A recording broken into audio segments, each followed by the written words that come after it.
बंधुगण अन्य को दान करने द्वारा पुण्यफल प्राप्त होता है। दान करदे व्यक्ति सदाचारी और उत्तम मनीष होता है। किंतु शास्त्र अनुसार एमती किसी जिनिस अच्छी जहाँ नारी माने अन्य मानक दान करने उचित नुहे। यही सब जिनिस को उद्धार देले मध्य घर लक्ष्मी छाड़ी चली जाती। वास्तुशास्त्र अनुसार रोषेई घर प्रमुख स्थान होता है। सही स्थान घर को ऊर्जा मिलता है। तेणु रोषेई घर सबुबले अग्नि दिगरे रखिबा उचित। आज आम जानिबा रोषेई घर केउं जिनिस काहाकू दान करबा उचित नुह। एहा द्वारा घरर सुख समृद्धि नष्ट होइଥାଏ। भूल रे भी काहाकू निज घर झाड़ू दियंतु नहीं। एहार अर्थ माँ लक्ष्मी घर बाहरी जाती। झाड़ू को सर्वदा लुचेईकी रखिबा उचित। झाड़ू को गोईठा मारिबा बा संध्या और रात्रि रे झाड़ूर व्यवहार करबा उचित नुहे। झाड़ू को प्रतिदिन सकाळे व्यवहार करंतु।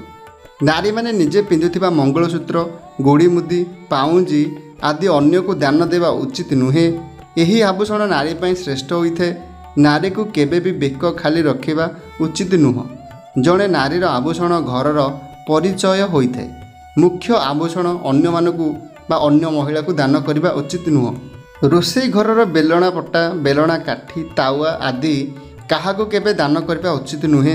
अनेक समय महिला माने अन्य को यही सब जिनिस दे दी थांती, किंतु यह प्रकृत में भूल अटे। यह द्वारा माता लक्ष्मी घर छाड़ी चली जाती। धनर अभाव देखा जाए। छोट छोट कथार कलह लगी थाए।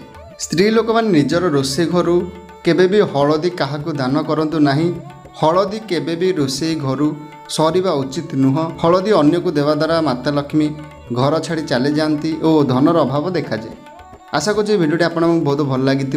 जदि भिडियोटी भल लगी भिडियो को लाइक करेंगे शेयर करेंगे और चैनल को सब्सक्राइब करने को जमार भी भूलिए नहीं।